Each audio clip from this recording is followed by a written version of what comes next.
vous cherchiez à montrer aux gens à qui vous avez diffusé, au cadre du FN, à qui vous avez diffusé cette vidéo exactement? Alors, l'intérêt on va dire, en mettant cette vidéo, c'était clairement pour les gens aujourd'hui, quelqu'un qui se convertit à l'islam, s'est rattaché tout de suite, on va dire, l'actualité, surtout la géopolitique, avec le djihadisme. Pour moi, c'était un petit peu de montrer quelque chose d'iconoclaste, dans le sens que le Coran, finalement, on connaît, on va dire, les choses qui font polémique avec le djihad, mais ces éléments sur la science, peu de personnes les connaissent. Donc, finalement, c'était de montrer ça. Quand même, vous n'êtes pas naïf, vous savez très bien que s'il y a un parti politique où peut-être l'islam est mis un peu à distance, c'est quand même celui que vous avez choisi. Vous le savez, ça, non? Non, parce que le Front National, aujourd'hui, a vocation à rassembler tous les patriotes. Ah mais bien sûr, absolument, je conteste pas ça. Mais enfin, le Front National se déterminerait plutôt par rapport à l'Église chrétienne que par rapport au Coran. Non, non. Quand même, non? Non, je suis pas d'accord là-dessus. Ah bon? Mais non, vous dites même que l'islam et le Front National ont des valeurs communes. Est-ce que vous pouvez nous expliquer ça? Oui. Dans le sens qu'aujourd'hui, le Front National, et par rapport aussi à l'islam, le Front National, il veut remettre la Banque de France en place. Si aujourd'hui on emprunte sur les marchés privés avec des taux d'usure qui sont exorbitants, ce qui a explosé, on va dire, les intérêts de la dette, et cette chose, finalement, dans le Coran, on interdit, on va dire, de prêter avec taux d'usure parce qu'on sait que ça nuit. Donc ça, c'est un premier point en commun. Après, l'autre chose que je trouve, on va dire, similaire, c'est que par la sphère médiatique, aujourd'hui, le Front National, il est diabolisé, il a été diabolisé. À chaque fois qu'ils faisaient quelque chose, on le reprenait, on mettait l'accent dessus pour, on va dire, montrer quelque chose de négatif. Et pour les musulmans, c'est la même chose. Aujourd'hui, on diabolise les musulmans. Vous savez que maintenant, quand on se convertit à l'islam, c'est non, on ne part pas faire le djihad, tout le monde est inquiété. Ouais.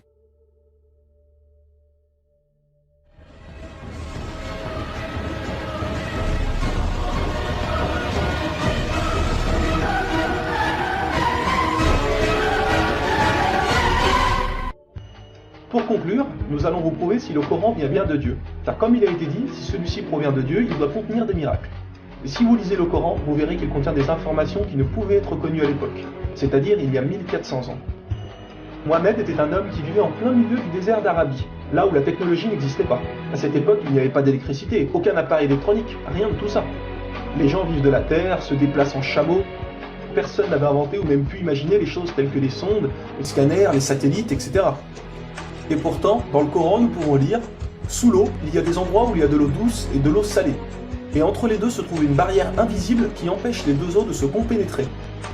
C'est-à-dire que le sel de l'eau salée ne va pas dans l'eau douce. Ces barrières les empêchent. Les océanologues comme Jacques-Yves Cousteau ont découvert cela récemment grâce aux sous-marins où ils ont pu faire des prélèvements d'eau, etc. Qui, il y a 1400 ans, en plein milieu du désert, pouvait savoir qu'il y a des barrières invisibles dans l'océan? Il est écrit dans le Coran que l'univers est en expansion continuelle, c'est-à-dire que celui-ci ne cesse de grandir. Les étoiles s'éloignent les unes des autres constamment. C'est en 1920, grâce aux appareils très perfectionnés, tels que les télescopes puissants, que nous avons pu savoir que l'univers était en expansion continuelle. Qui, il y a 1400 ans, pouvait connaître cette information? Nous savons aujourd'hui que les montagnes sont comme des piliers et possèdent des racines.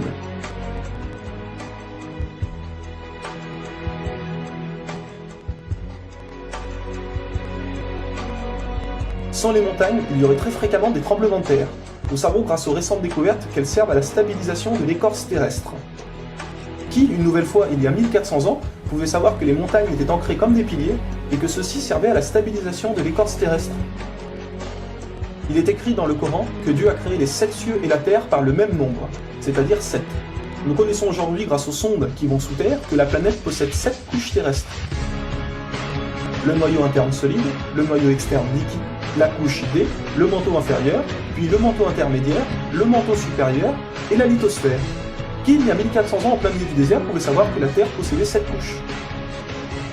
Il était impossible de connaître cela sans la technologie récente. Il est aussi mentionné que les plantes ont des sexes, mâles et femelles. La découverte de la sexualité des plantes fut réalisée par Rudolf Jacob Comnenarius entre 1660 et 1720. Le Coran explique étape par étape l'embryologie, c'est-à-dire comment un enfant se développe dans le ventre de sa mère. Le professeur Ketmour, qui a aussi le prix Nobel au Canada de l'embryologie, a confirmé que cela se passait exactement comme indiqué dans le Coran, et a affirmé que ces faits ne pouvaient être connus d'il y a 1400 ans, et que par conséquent, ces informations avaient été révélées à Mohamed par Dieu. Un exemple, le Coran explique qu'à un moment, le fœtus a la forme d'une sangsue dans le ventre de sa mère. Et si on regarde des images des scanners, nous nous rendons compte que l'embryon a exactement la forme d'une sangsue et qu'il s'accroche à une paroi du corps comme le fait une sangsue. Le mot le plus adapté pour décrire cela est sangsue. Vous voyez comment les versets coraniques s'accordent parfaitement avec la science d'aujourd'hui? Pour savoir cela, il a fallu attendre l'arrivée de scanners, de caméras, etc. Qui, il y a 1400 ans, pouvait décrire en détail les étapes de l'embryologie? Pour ceux qui pensent que le Coran copie certaines civilisations, il faut savoir que certaines personnes auparavant avaient fait des suppositions et avaient pensé des choses qui se sont révélées vraies, mais ont aussi fait énormément d'erreurs, et que soi-disant le Coran les avait copiées. Donc par exemple, si vous prenez un mauvais élève qui copie sur un bon élève, si le bon élève a 18 sur 20, est-ce que le mauvais élève va avoir 20 sur 20? Non, bien sûr que non, car le mauvais élève aura copié les bonnes comme les mauvaises réponses, donc il aura aussi 18 sur 20. Alors si soi-disant le Coran copie les civilisations ou peu importe, comment se fait-il que le Coran extrait le vrai du faux? De plus que ces quelques civilisations ne faisaient que des suppositions. Or Mohammed affirme être sûr de tout ce qu'il dit. Le Coran contient plus de 500 versets dus à la science, sans aucune erreur ou contradiction. Et la technologie d'aujourd'hui ne vient pas contredire, mais confirmer tous les versets un par un du Coran.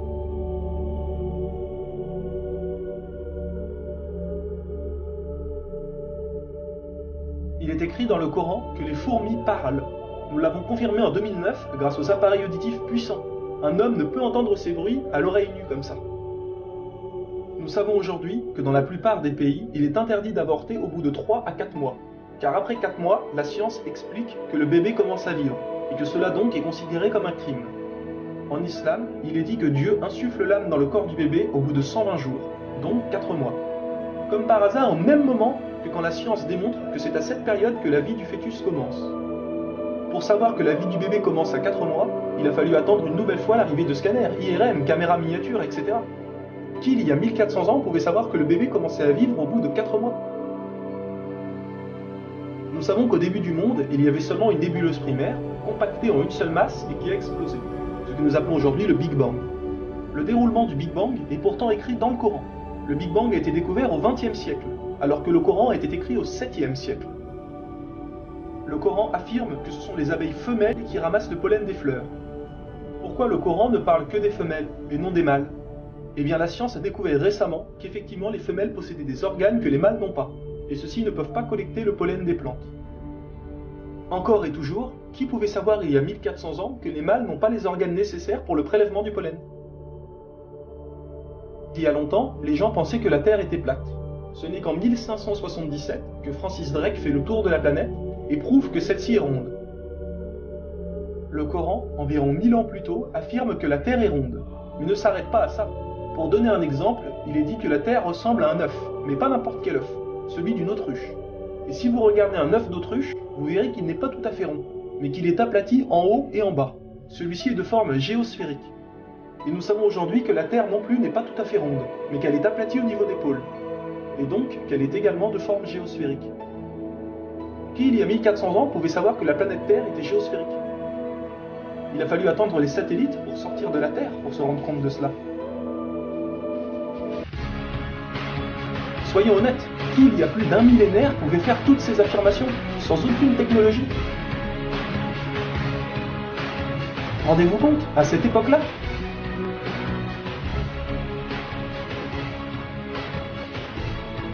Et soyez conscients que je n'ai donné que quelques exemples. Il y a plus de 500 versets qui parlent de science sans aucune erreur.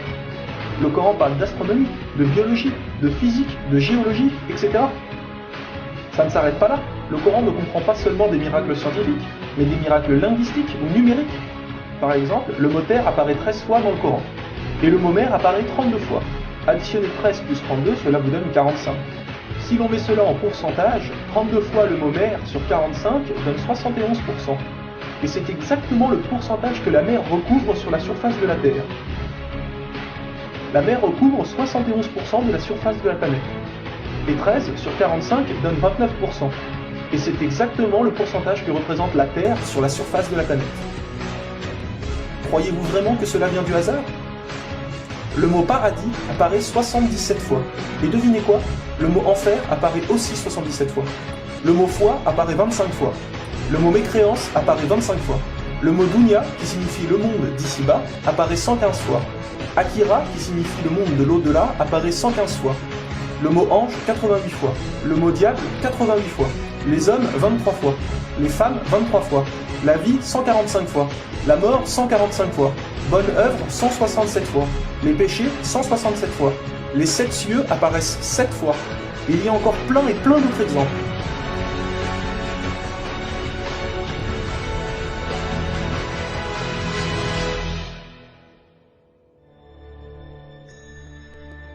Le Coran est d'une beauté incomparable. Dans la langue originale, c'est-à-dire en arabe, environ la moitié du Coran rime. Le Coran contient des palindromes. Un palindrome est un mot qui veut dire la même chose si on le dit à l'envers. Par exemple, Bob, à l'envers, vous aurez toujours Bob. Ou kayak, à l'envers, vous aurez toujours kayak. Un mot comme ça peut se trouver, mais une phrase entière, cela est quasiment impossible. Ou alors votre phrase ne voudra rien dire. Mais non, le Coran possède des phrases entières en palindrome, et ces versets ont un sens très profond. Le Coran ne possède aucune contradiction ou erreur. Je vais donner un dernier exemple avant de conclure. Vous allez vous rendre compte de l'extraordinaire précision du choix des mots. Dans un verset, Dieu dit qu'il n'a pas doté l'homme de 2 cœurs. Pourtant, un peu plus loin, Dieu parle aussi des femmes. Alors pourquoi il ne dit pas « je n'ai pas doté l'être humain de 2 cœurs » ? Pourquoi ne parle-t-il que des hommes, puisque les femmes sont mentionnées après ? Quand nous lisons tout le passage, nous nous rendons compte que Dieu ne parle pas au sens littéral, mais au sens figuré. Il explique que l'homme ne peut pas être croyant ou non-croyant, c'est l'un ou l'autre, les deux ne peuvent pas coexister. Ou on a la foi, ou on l'a pas. Mais si nous prenons ce verset au sens littéral, est-ce vrai ?